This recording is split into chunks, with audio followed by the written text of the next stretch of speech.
The Brahmanas, for your information, let me tell you about the captains who are especially qualified to lead my military force. Text number 8.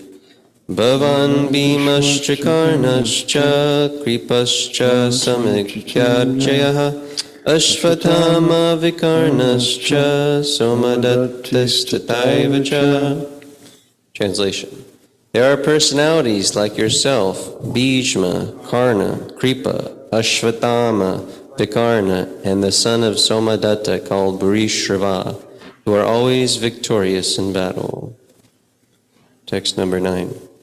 Anye cha bhava shura madarte tyakta jivitaha nana shastra praharana sarve yuddha visharadaha. Translation. There are many other heroes who are prepared to lay down their lives for my sake. All of them are well equipped with different kinds of weapons, and all are experienced in the military science. Text number 10.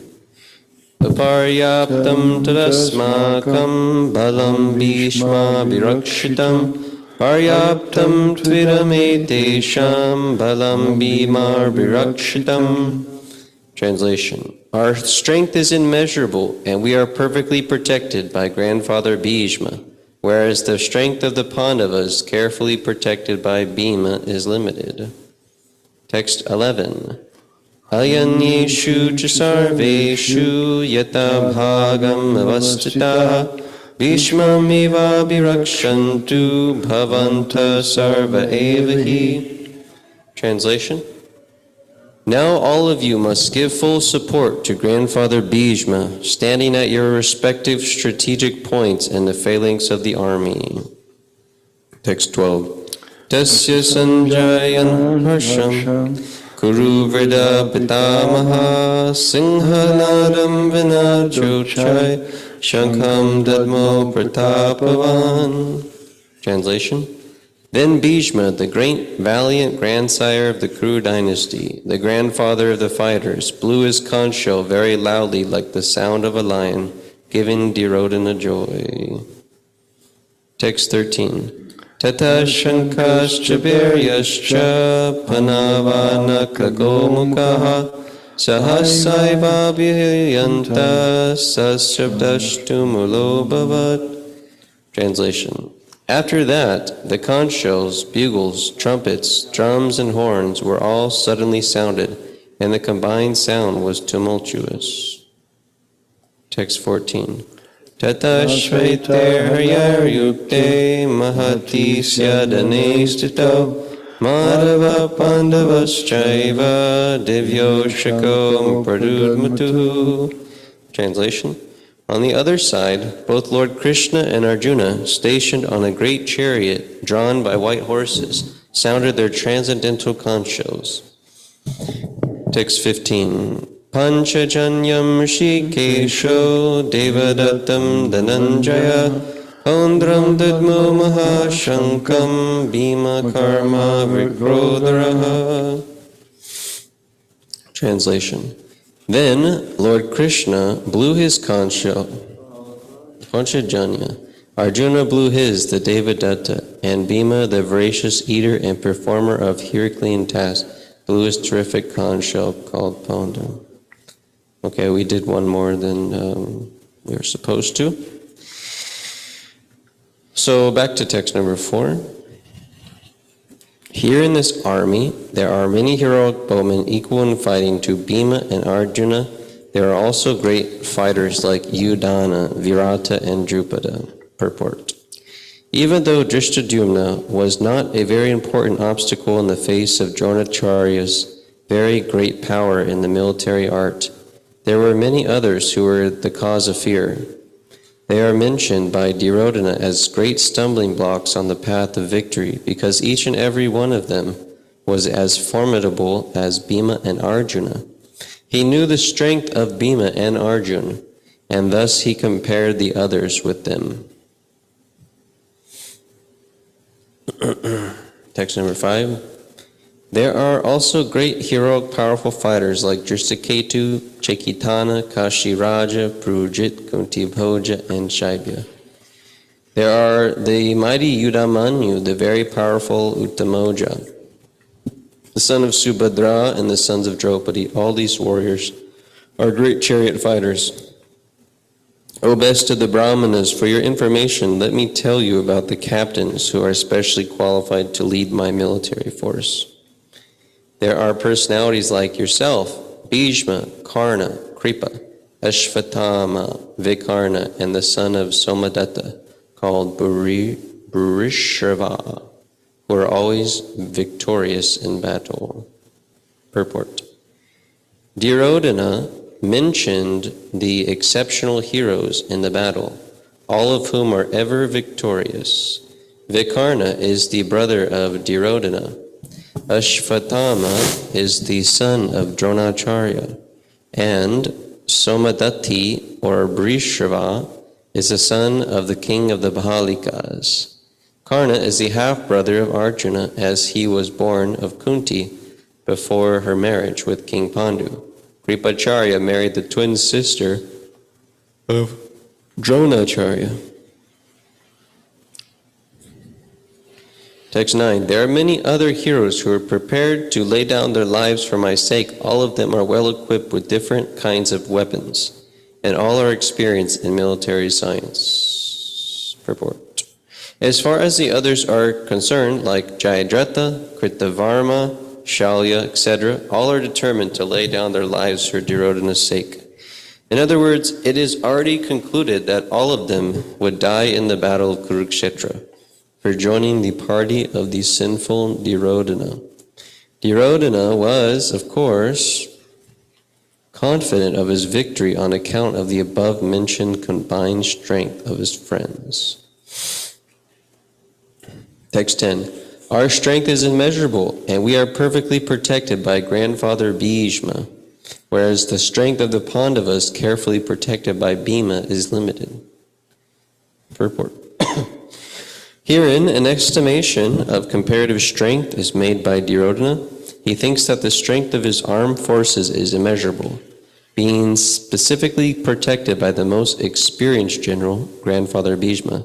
On the other hand, the forces of the Pandavas are limited, being protected by a less experienced general, Bhima, who is like a fig in the presence of Bhishma. Duryodhana was always envious of Bhima because he knew perfectly well that if he should die at all, he would only be killed by Bhima. But at the same time, he was confident of victory on account of the presence of Bhishma, who was a far superior general. His conclusion that he would come out of the battle victorious was well ascertained. Text 11. Now, all of you give full support to Grandfather Bhishma, standing at your respective strategic points in the phalanx of the army. Purport. Duryodhana, after praising the prowess of Bhishma, further considered that others might think that they had been considered less important. So in his usual diplomatic way, he tried to adjust the situation in the above words. He emphasized that Bhishma Dev was undoubtedly the greatest hero, but he was an old man, so everyone must especially think of his protection from all sides. He might become engaged in the fight, and the enemy might take advantage of his full engagement on one side. Therefore, it was important that the other heroes would not leave their strategic positions and allow the enemy to break the phalanx. Duryodhana clearly felt that the victory of the Kurus depended on the presence of Bhishma Dev.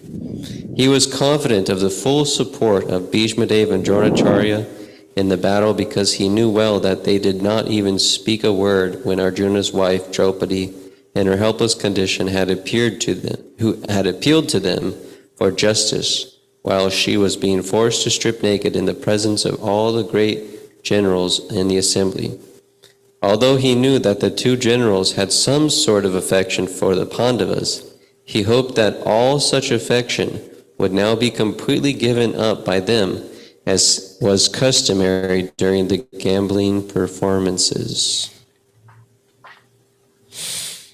Text 12.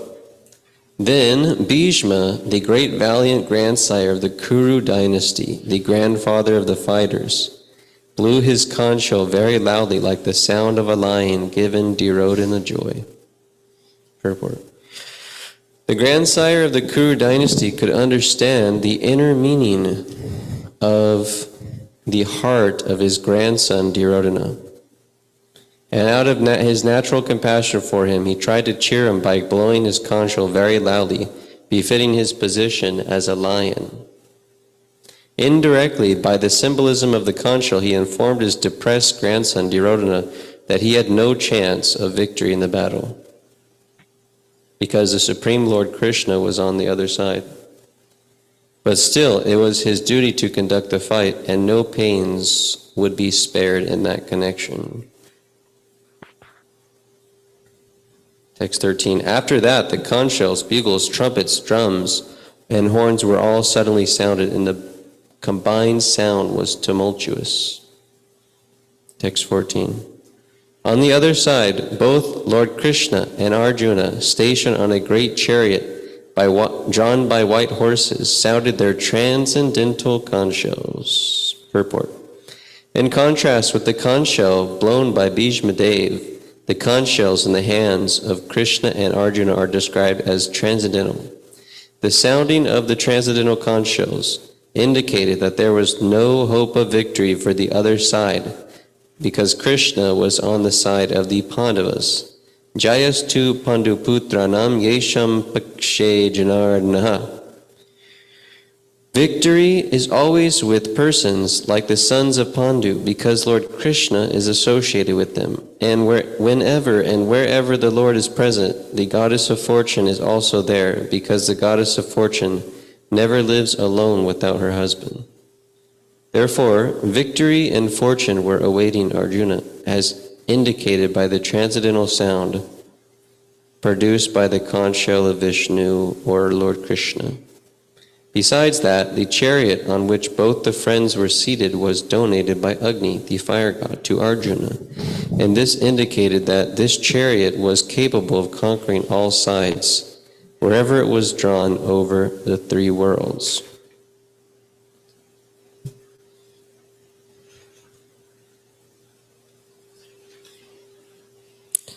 So we are hearing the setting of the scene, Duryodhana speaking, and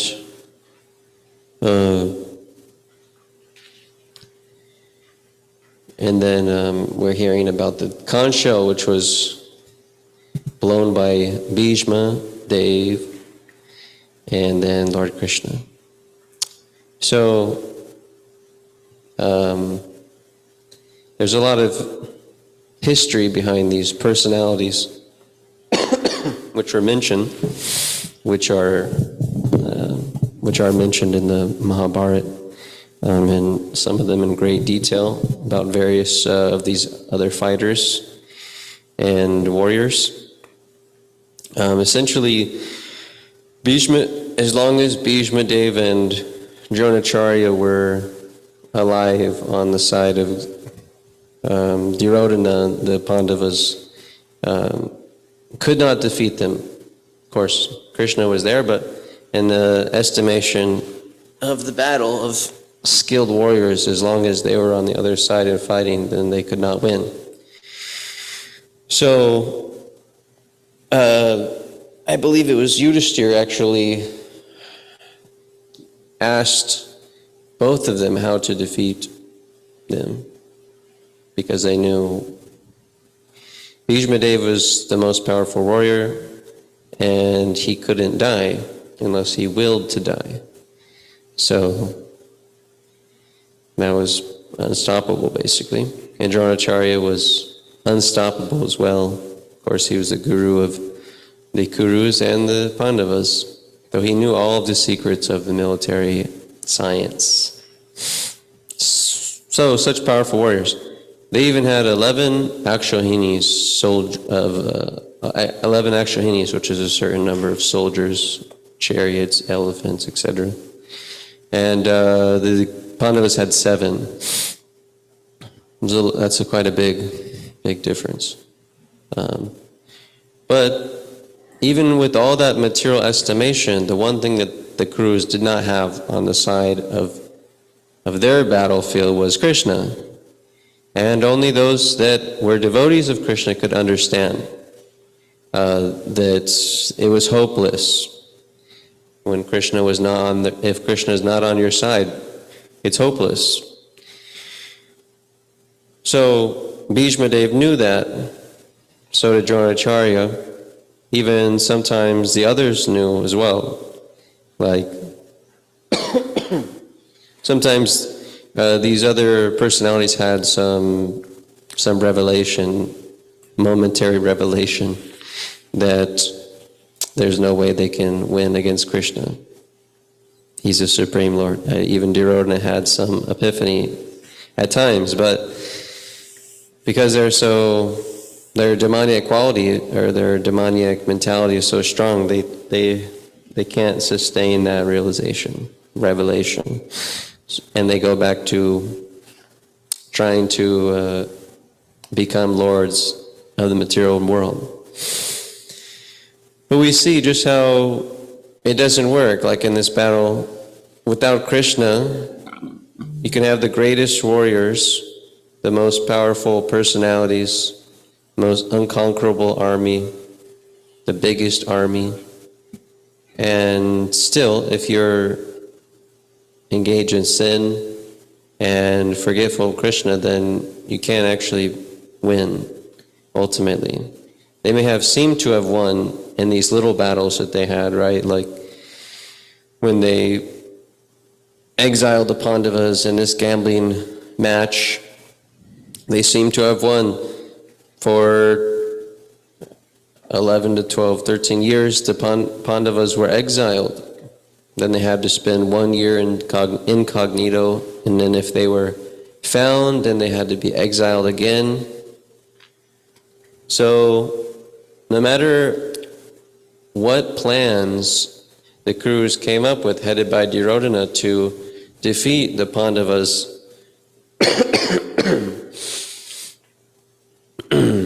who were great devotees of Krishna and sinless personalities, they were never going to ultimately win or conquer Krishna and Krishna's devotees.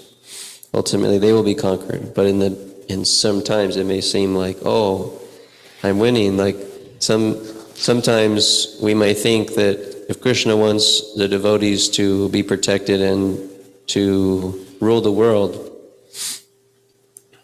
then why is it that why is there evil personalities that are in power, or why is there evil personalities seemingly able to conquer the devotees, or even in some cases conquer Krishna, or even seemingly bring fear into Krishna, like when Krishna's pastimes of Kamsa, Krishna was, hiding, so to speak. He was transferred from Mathura to Vrindavan due to the desire of his mother. And Kamsa was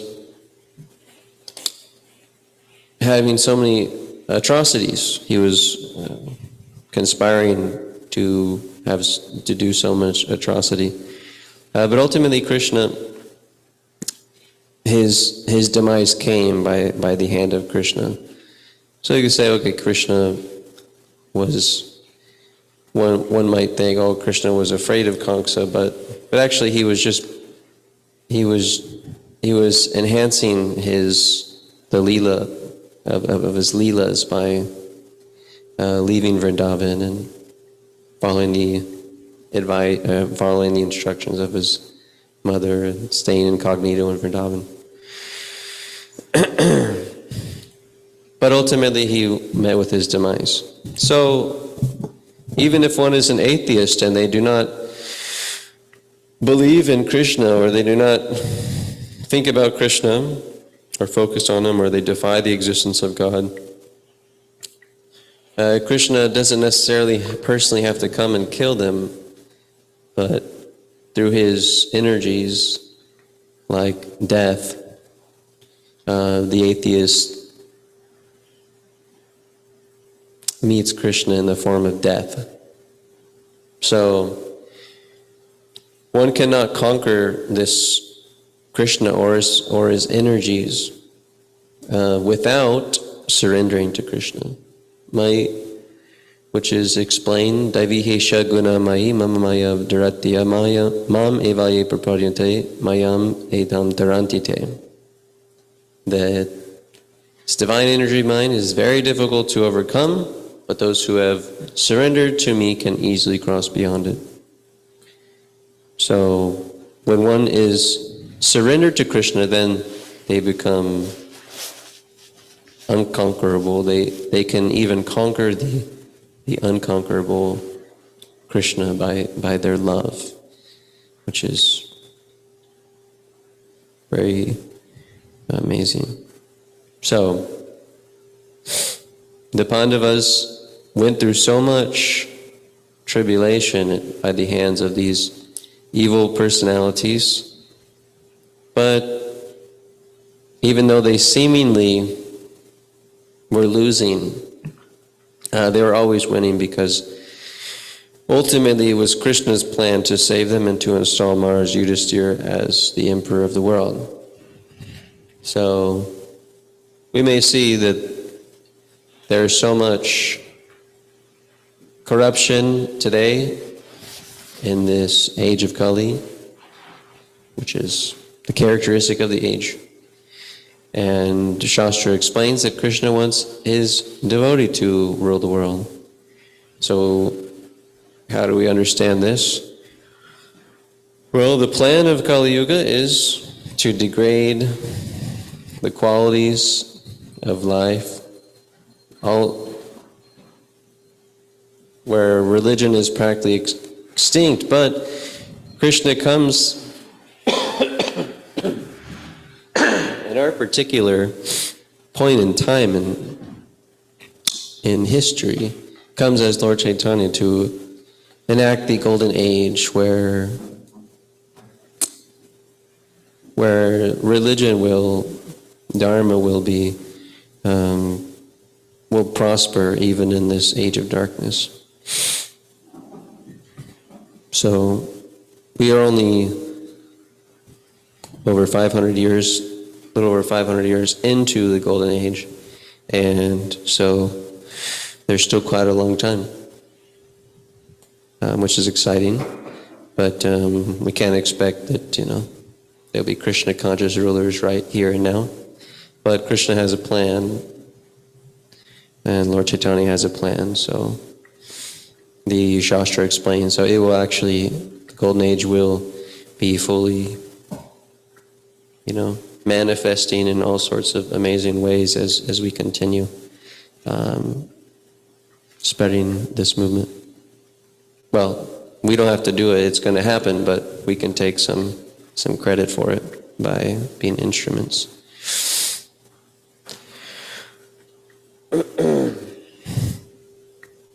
So there are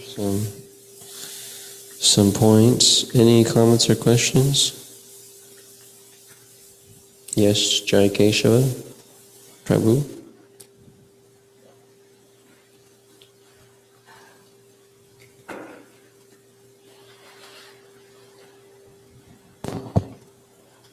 Why did Krishna let Duryodhana have his soldiers, his Akshahunis verse? Because I remember at one point in the Mahabharata, Krishna gave the choice to Duryodhana. You can either have me, or you can have my infantry, my military force.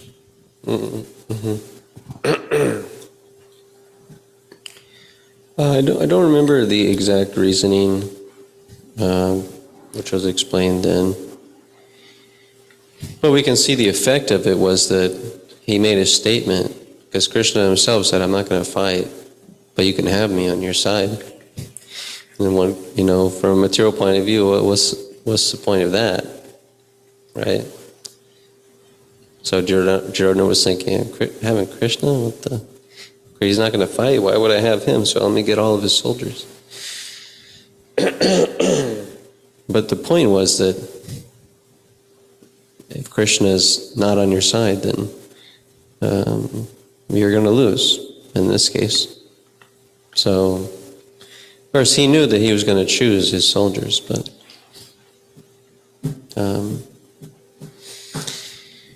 so that was the effect of it. It was a statement made that, when we hear about it now, you see just how valuable Krishna is in this context of this battle. Even Krishna without fighting, without his soldiers, still they won, even against all material odds, material calculations, odds. So when Krishna is on your side, there's no boundaries of what you can achieve.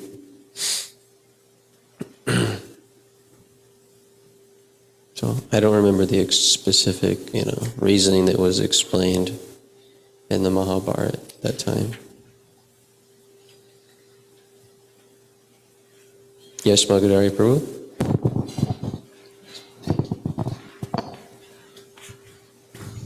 I had a question which was about, I had a question about how Yudhishthira, you mentioned just briefly that maybe Yudhishthira asked Bhima and Drona, how they could be defeated. And I just thought that was so interesting, why they would tell Yudhishthira how he could kill them.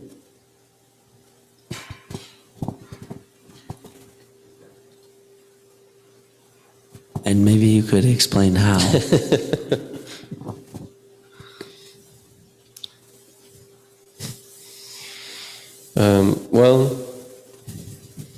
Some of these details are... they knew that there's no way they could win. They're trying their best to win, and so Krishna, of course, they know Krishna's on their side, but they're using their intelligence and trying to figure out how to win using their power, material power, but military powers. But they understood that with these personalities here, there's no way that we can kill the Kurus. So they asked them how they can be defeated, and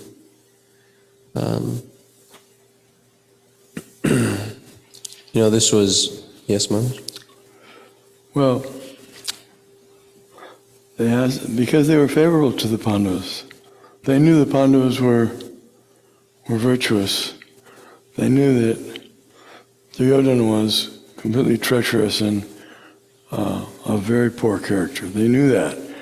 And they felt very bad that they had to end up because of politics on the other side. They were very upset about it. And they knew they would lose. But they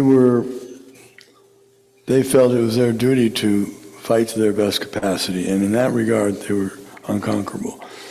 And there was no other way they would be able to win. They couldn't be defeated. So they both said that, both Bhishma and Drona said, had you not asked me, then if you had not come to me like this and asked, then you wouldn't have been able to defeat me. That's to show the quality of Yudhishthira. He always used righteousness and politeness and good character in everything that he did, whereas Duryodhana didn't use that. So they really wanted him to win, and they wanted him he wanted Yudhishthira and the Pandavas to be successful. They knew that they had been mistreated in so many ways and protected by Krishna. And as far as what they told him, Bhishma said, there's no way I can be killed except if you put someone in front who I will not fight with, I will not shoot arrows at a person who has been a woman. So that was Shikandi, because she had been Amba in her previous life. She was a princess from Kashiraj. And the story goes that Bhishma, he kidnapped the 3 princesses for his younger brother, Vichitravirya. But Amba had already given her heart to Salva. And she told Bhishma that I was planning to choose Shalva in this Swayambara. It was our choice. And Bhishma said, I didn't know that. I'm sorry. You can go back. You can marry him. And I'll send an army with you to give you all protection. So he did that.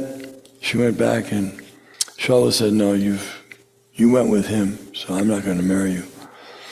And then she was stuck, because Bhishma wouldn't marry her because he had taken a vow. Anyway, it's a long story, but she decided that she would try to get a benediction that she could kill Bhishma in her next life. So she gave up her body in sacrifice, got benedictions from Lord Shiva, etc. And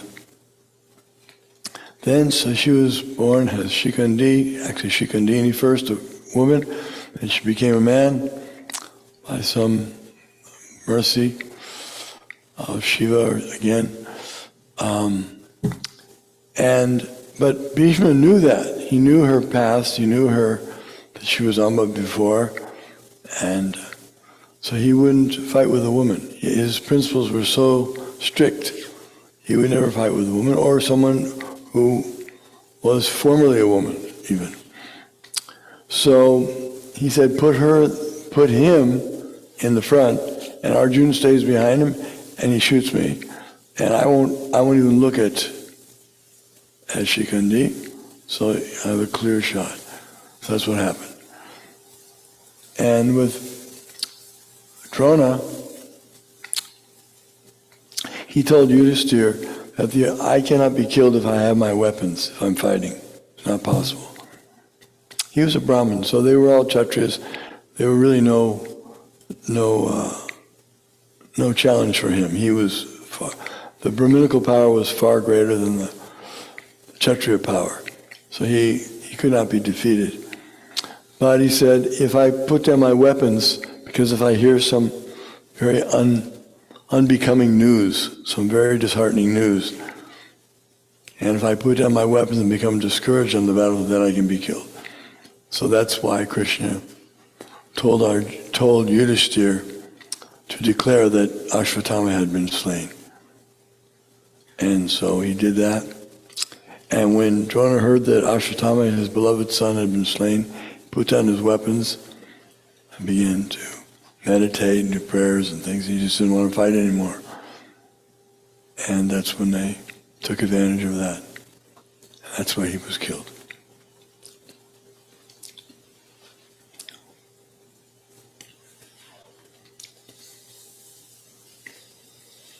Thank you very much. Any other comments or questions?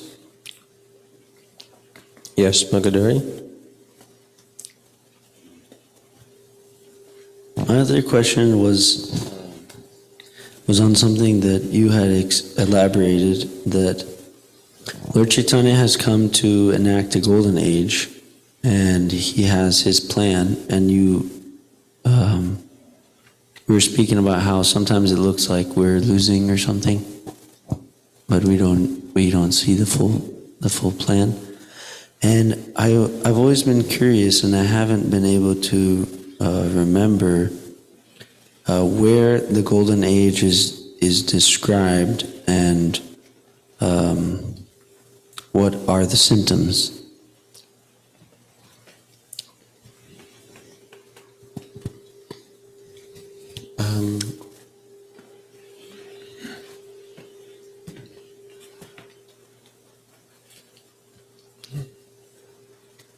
I'm pretty sure you can find some references in the Bhagavatam, 12th canto, but there's other shastras that speak about it as well that aren't necessarily like the main ones we study, like CC and Bhagavatam, Bhagavad Gita. And in the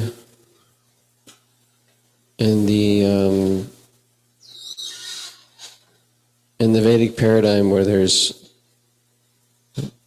predictions of Lord Chaitanya and various quotes, I believe it's described in there a little bit. But there's one quote I heard, which is that the Golden Age will bring about sort of like a Satya Yuga, where society at large will be interested in Dharma, religious. I mean, we're seeing that nowadays. It's very interesting that meditation is becoming very popular. Yoga is very popular.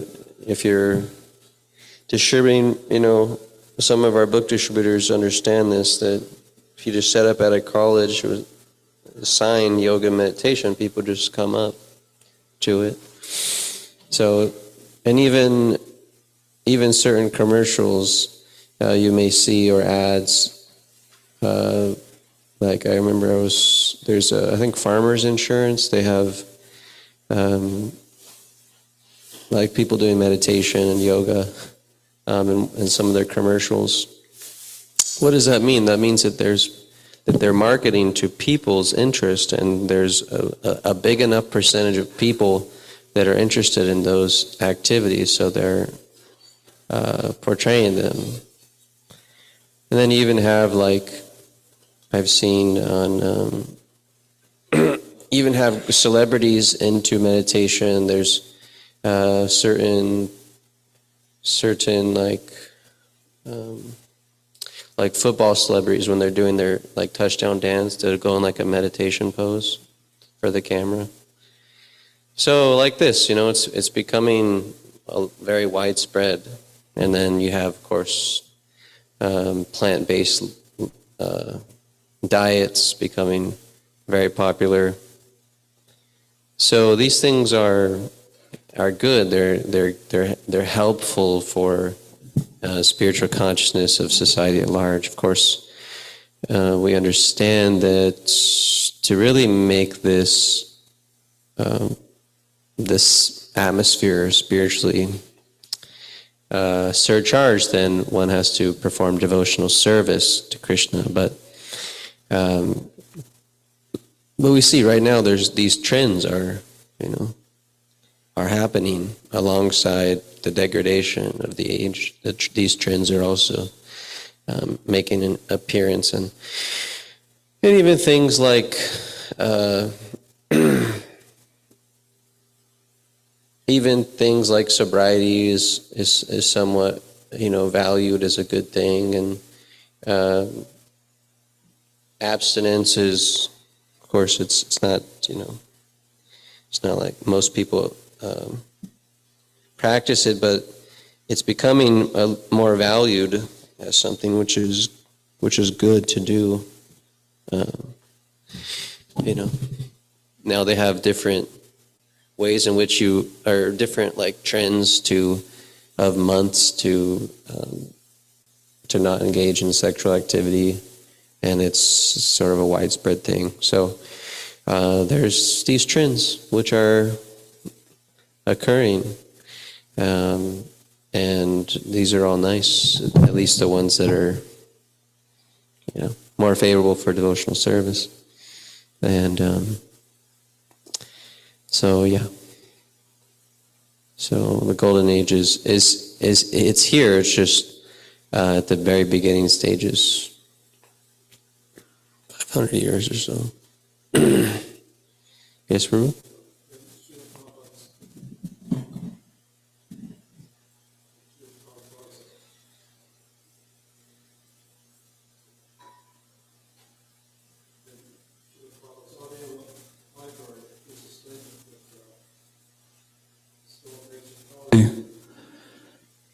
was inaugurated by Sri Chaitanya Mahaprabhu, and it'll go on for 10,000 years. And Prabhupada said that my books will be the law books for the 10,000 years. Jai.